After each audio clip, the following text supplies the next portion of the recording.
Hello student. मैं Sudhir Kumar Patel, twelfth की physics मुनिंद्राज classes पे फिर से आपका स्वागत करता हूँ। मैं इसके पहले वीडियो में आपको बता चुका था आवेशों का क्वांटमीकरण, कूलाम का नियम और प्लस उससे संबंधित कुछ महत्वपूर्ण जानकारियां। और आज हम बात करेंगे उसी के अगला जो उसके बाद जो कॉन्सेप्ट है, जो टॉपिक है, वो है वैद्युत क्षेत्र। वैद्युत क्षेत्र, जब हम बात कर रहे हैं बेटा वैद्युत क्षेत्र के बारे में, है ना, तो वैद्युत क्षेत्र होता क्या है, डिफिनेशन क्या है। तो अगर हम बात करें वैद्युत क्षेत्र, तो हमने जब इस चैप्टर को स्टार्ट किया था, अर्थात हम कह सकते हैं कि जब मैंने विद्युत को स्टार्ट किया तो उसमें बताया कि जो स्थिर आवेश होता है, जो स्थिर आवेश स्थिर आवेश स्थिर आवेश क्या उत्पन्न करता है, वैद्युत क्षेत्र उत्पन्न करता है। स्थिर आवेश क्या उत्पन्न करता है, वैद्युत क्षेत्र उत्पन्न करता है। तो जब वैद्युत क्षेत्र बेटा उत्पन्न करता है वैद्युत क्षेत्र, तो हम किसके बारे में पढ़ेंगे, वैद्युत क्षेत्र के बारे में पढ़ेंगे। तो वही आपको वैद्युत क्षेत्र के बारे में ज्ञात करना है। तो अब सबसे पहले अगर वैद्युत क्षेत्र के बारे में पढ़ रहे हैं, तो यहां पर हम क्या मान लें कि एक बिंदु आवेश है Q, है ना। अब इस बिंदु आवेश Q के कारण, इस बिंदु Q आवेश Q के कारण एक क्या उत्पन्न होगा, वैद्युत क्षेत्र उत्पन्न हो जाएगा। वैद्युत क्षेत्र उत्पन्न हो जाएगा। ये आवेश किस अवस्था में है, विराम अवस्था में है। किस अवस्था में है, विराम अवस्था में है। तो हम लिख सकते हैं, अगर आपसे पूछा जाए कि वैद्युत क्षेत्र क्या है, तो हम लिखेंगे क्या, स्थिर किसी स्थिर बिंदु आवेश के चारों ओर का वह क्षेत्र, किसी, यहां से लिख रहा हूं, किसी किसी स्थिर स्थिर बिंदु आवेश, मतलब रुका हुआ आवेश है ना, किसी स्थिर बिंदु आवेश बिंदु आवेश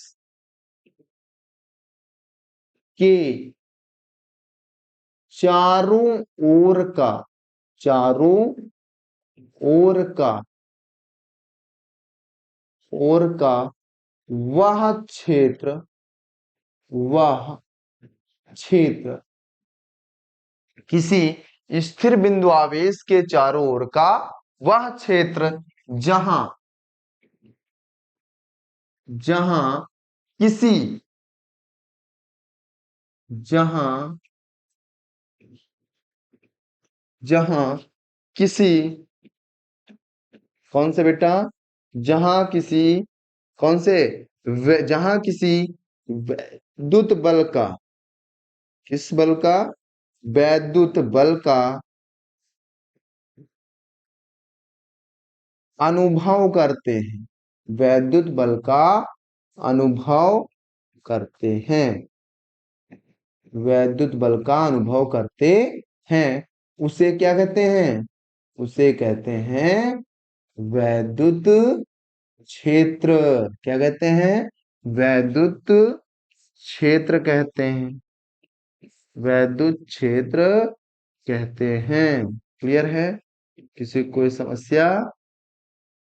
अब देखिए, अगर समस्या है तो आप रिवाइंड करके फिर से वीडियो को देखिए और उसमें उसको समझिए बारीकी से।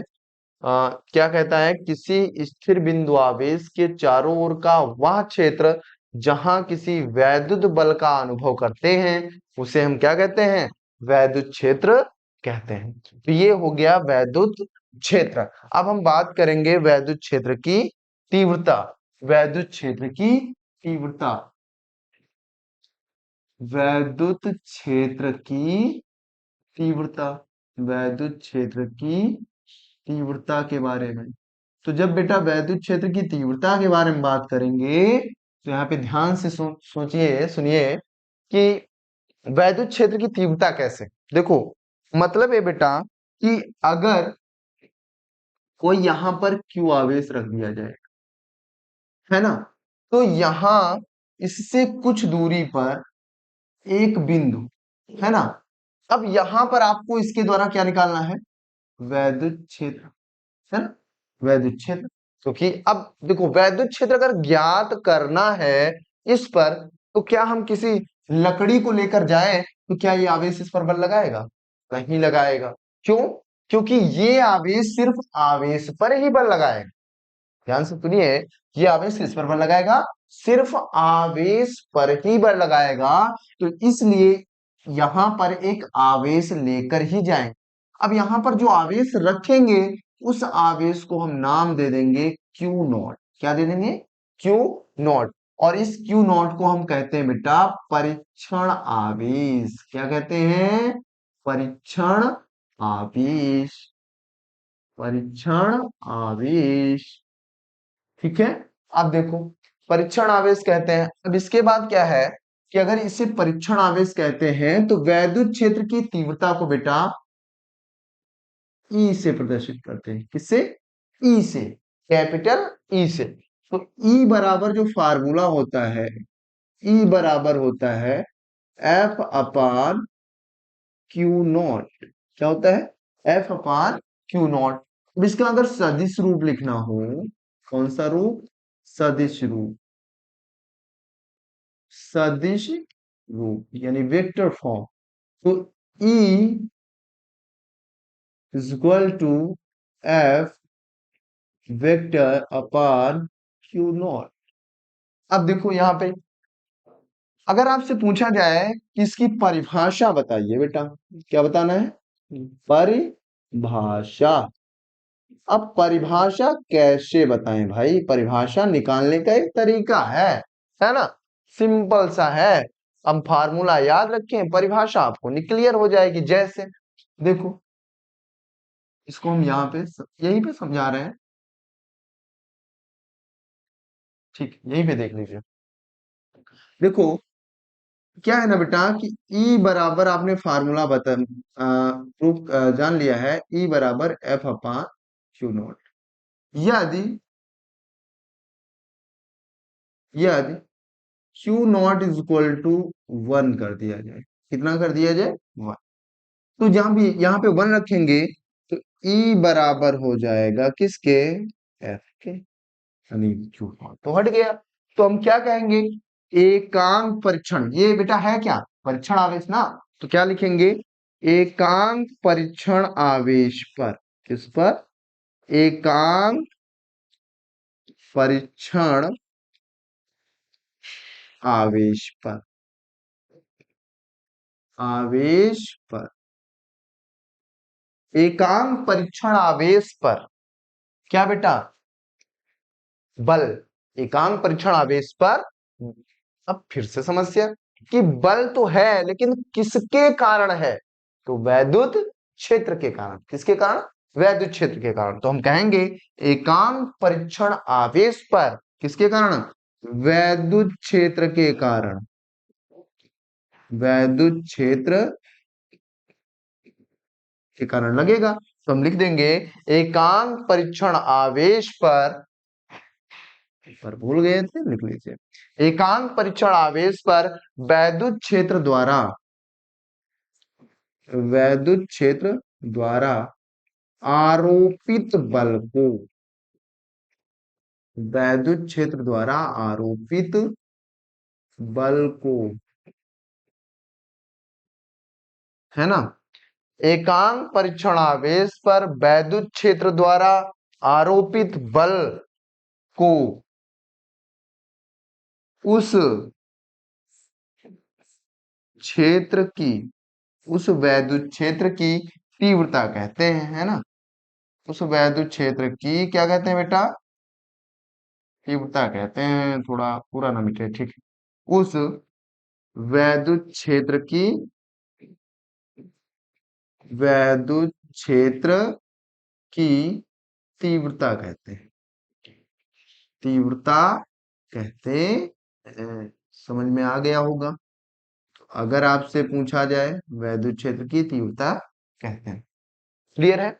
अब देखिए, अगर हम बात करें कि वैद्युत क्षेत्र का मात्रक क्या होता है, तो अगर मात्रक के बारे में बात करें तो मैंने इसके पहले भी आपको बताया है कि मात्रक आपको अगर याद है तो ठीक है, नहीं तो हम आराम से फार्मूले के साथ जाएंगे और मात्रक को निकाल लेंगे, है ना।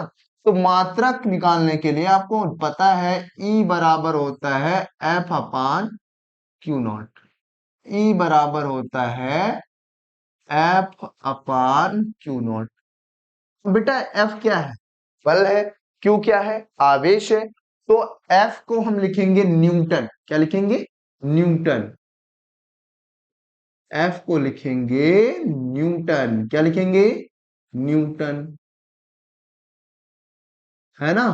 और यहां पे ये जो आबलिक लगा है इसको हम बोलेंगे प्रति, और ये हो जाएगा कूलाम। तो न्यूटन प्रति कूलाम, इसका मात्रक क्या हो जाएगा? न्यूटन प्रति कूलाम। अगर बीमा के बारे में बात करें तो बीमा, बीमा, अब बीमा निकालने के लिए सबसे पहले देखिए, बल की बीमा पता हो आपको, और बल की बीमा हमको पता है क्या होती है, एम एल टी की पावर -2 बटे क्यू। क्यू का बीमा होता है ए टी, है ना। अब इसको ऊपर ले जाएंगे तो एम, तो एल, ए ऊपर जाएगा -1 हो जाएगा, और टी ऊपर जाएगा तो -2 है, और टी की पावर -3। तो ये हो गई बीमा। तो वैद्युत क्षेत्र के बारे में इतना है। क्या है, सबसे पहले अगर हम बात करें, सबसे पहले वैद्युत क्षेत्र क्या है? किसी स्थिर बिंदु आवेश के चारों ओर का वह क्षेत्र जहां किसी वैद्युत बल का क्या करते हैं, अनुभव करते हैं, उसे हम क्या कहते हैं, वैद्युत क्षेत्र कहते हैं। अब क्या है, इसके बाद हम बात कर रहे हैं कि वैद्युत क्षेत्र की तीव्रता। तो वैद्युत क्षेत्र की तीव्रता क्या है ना बेटा, कि वैद्युत क्षेत्र की तीव्रता को हम किससे प्रदर्शित करते हैं? ई से प्रदर्शित करते हैं। अब क्यू से, क्यू है, अब उसके द्वारा क्या उत्पन्न हो जाएगा, वैद्युत क्षेत्र। क्योंकि मैंने अभी इसके पहले बताया कि वैद्युत क्षेत्र क्या जो उत्पन्न होता है वो स्थिर आवेश के कारण। तो ये आवेश क्या है, स्थिर ही तो है, रेस्ट पोजीशन में है।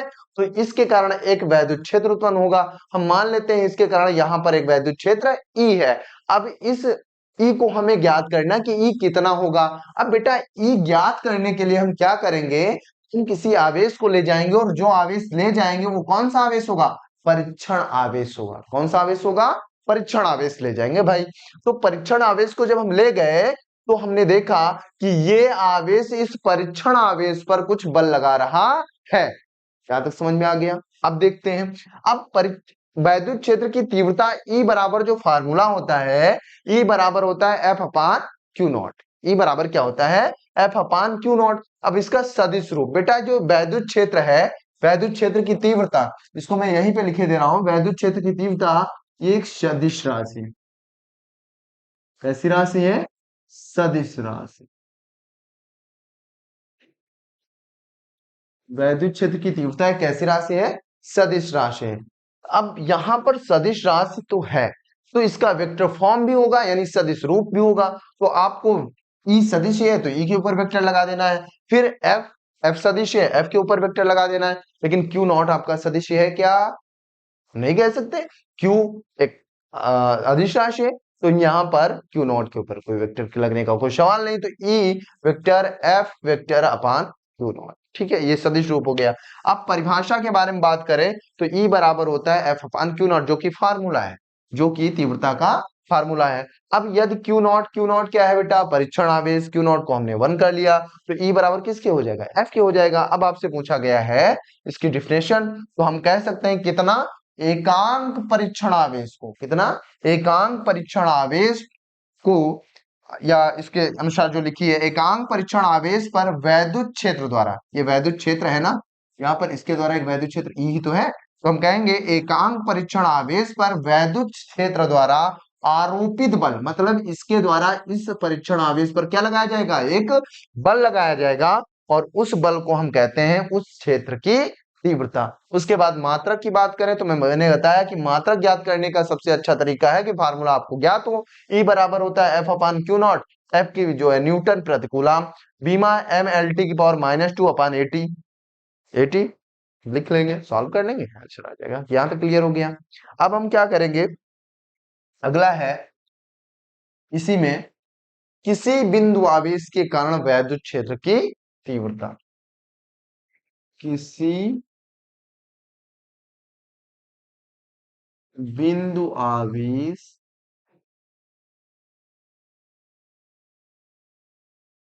आवेश के कारण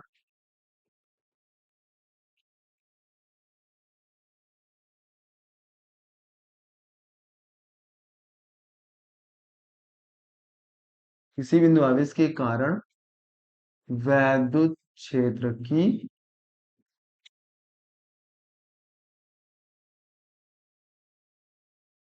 तीव्रता।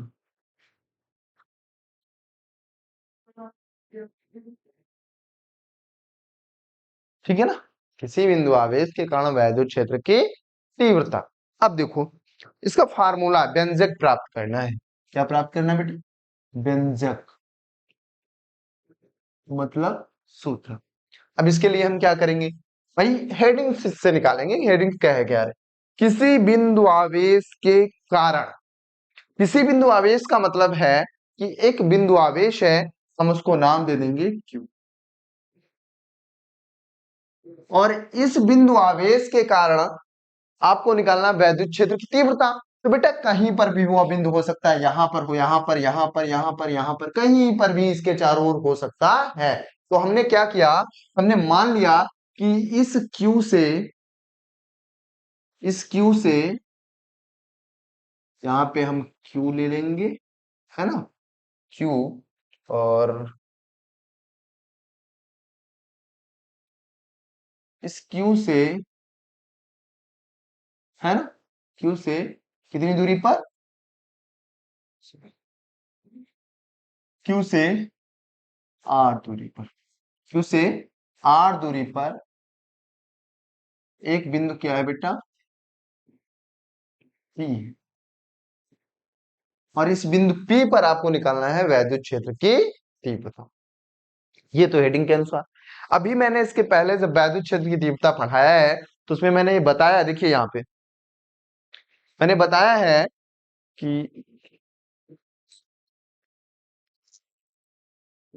ये, हाँ, ये बात, हाँ, मैंने इसमें लिखा है, देखिए यहाँ पे देखिएगा कि अगर इसके कारण यहाँ पर तीव्रता ज्ञात करनी है तो हम किसी परीक्षण आवेश को ले जाएंगे भाई, है ना।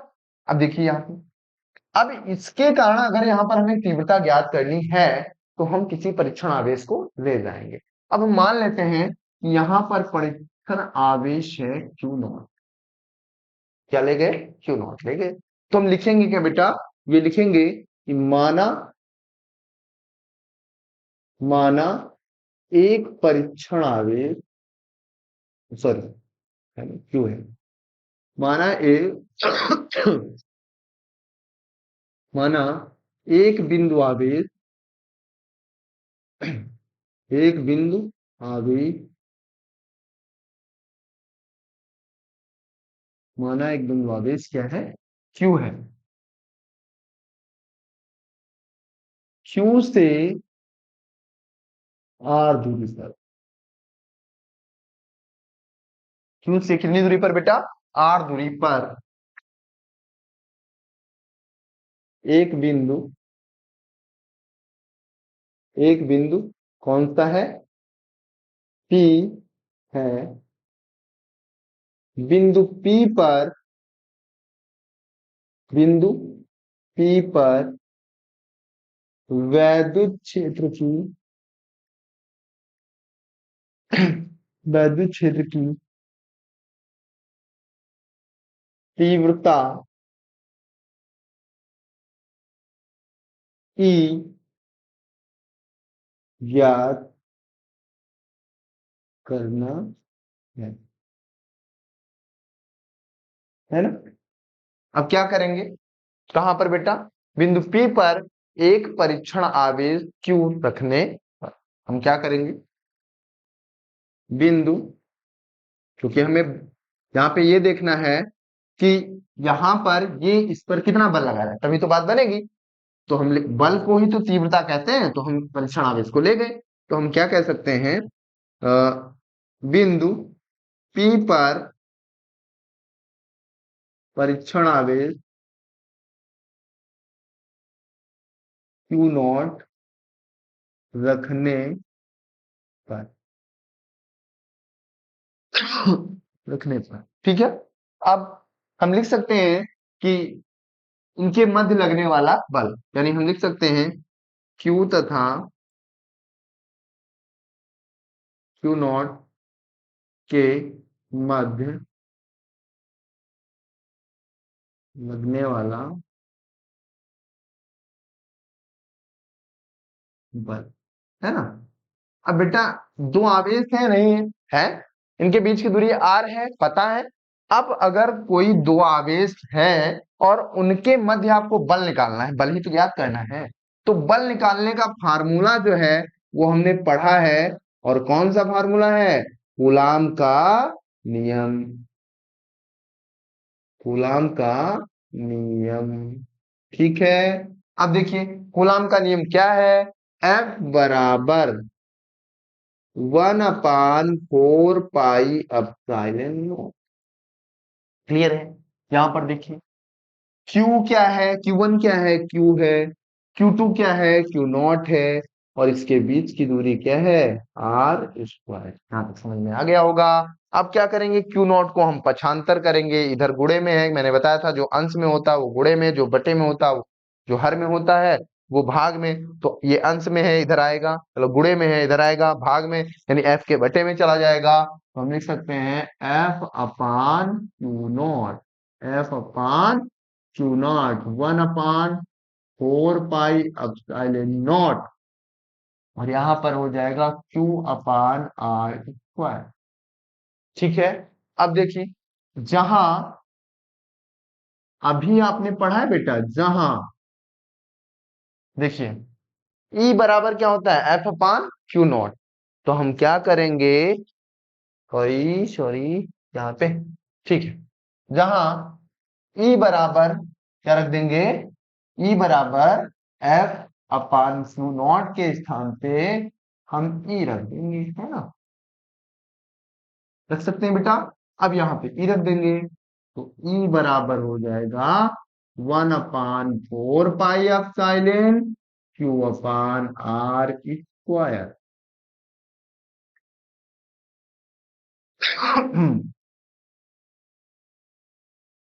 देखो जहां ई बराबर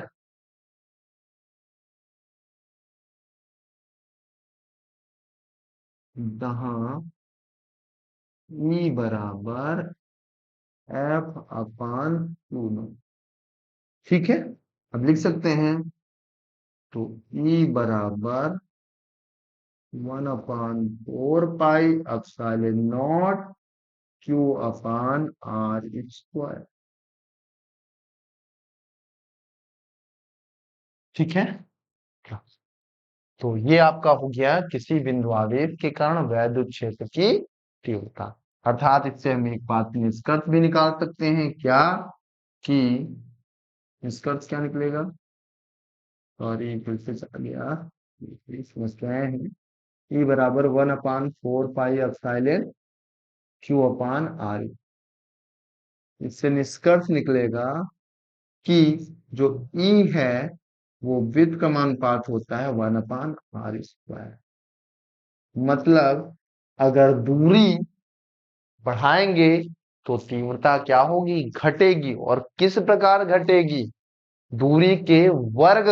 मतलब अगर उसकी तीव्रता को हम ऐसे कहते हैं कि अगर दूरी आ, 2 है तो तीव्रता 1/4 रह जाएगी, क्योंकि उसका क्यूब करते हैं, स्क्वायर कर देंगे ना।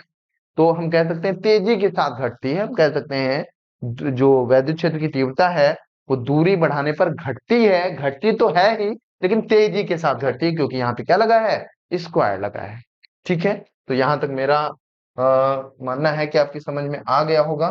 तो अगर हम बात करें आपसे प्रारंभ में इस टॉपिक के जो मैं पढ़ा रहा था वैद्युत क्षेत्र, तो वैद्युत क्षेत्र क्या है? किसी स्थिर बिंदु आवेश के चारों ओर का वह क्षेत्र जहां किसी वैद्युत बल का अनुभव करते हैं उसे क्या कहते हैं? वैद्युत क्षेत्र कहते हैं। फिर उसके बाद क्या है?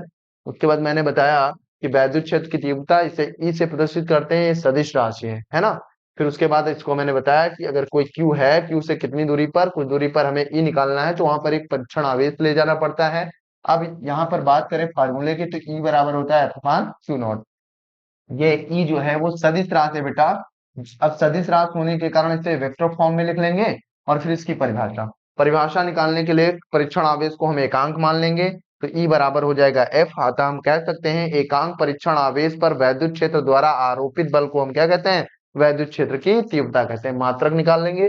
उसके बाद हम बात करें, अगर यहाँ पर किसी बिंदु आवेश के कारण वैद्युत क्षेत्र की तीव्रता का व्यंजक, तो इसके पहले हम क्या करेंगे, एक आवेश मानेंगे और आवेश से r दूरी पर एक बिंदु P है जहां पर आपको निकालना है वैद्युत क्षेत्र की तीव्रता। इसके लिए वहां पर एक परीक्षण आवेश Q नॉट ले जाएंगे। हम लिख सकते हैं कि माना एक बिंदु आवेश क्या है, P है। माना एक बिंदु आवेश क्या है, P है। P से r दूरी पर एक आवेश क्या है, Q नॉट रखेंगे तभी तो पता चलेगा। सॉरी, यहाँ पे ऐसे कह सकते हैं, माना एक बिंदु आवेश P है और P से r दूरी पर एक बिंदु है P, और इस बिंदु P पर आपको निकालना है वैद्युत क्षेत्र की तीव्रता। इसके लिए करेंगे क्या, करेंगे कि यहाँ पर एक परीक्षण आवेश Q नॉट ले जाएंगे और यह परीक्षण आवेश पर इस Q के द्वारा एक बल लगाया जाएगा, और ये बल जब दो आवेशों के मध्य हो तो हमें बताया गया है कूलाम का नियम। कूलाम का नियम, तो कूलाम के नियम की अगर बात करें तो कूलाम का नियम होता है 1/4 pi epsilon Q1 Q2 upon R square. तो 1/4 पाई एप्सिलॉन Q1 की जगह Q रखेंगे, Q2 की जगह Q नॉट, और बचे बीच की दूरी, बटे बीच की दूरी को क्या कर देंगे, R स्क्वायर। यहाँ से Q नॉट को हम पक्षांतर कर देंगे तो इधर आएगा, भाग में हो जाएगा। आपने अभी तो पढ़ा है ना, यहाँ पे देखिए E बराबर एफ अपान क्यू नॉट है ना, तो E बराबर एफ अपान क्यू नॉट होता है, तो वहां पे हमने E रख दिया। E बराबर 1/4 पाई एप्सिलॉन Q अपान R स्क्वायर हो गया। यहाँ से एक निष्कर्ष निकलता है कि E व्युत्क्रमानुपात होता है 1/r स्क्वायर के, अर्थात हम कह सकते हैं दूरी दूरी बढ़ाने के साथ तीव्रता तेजी के साथ घटती है।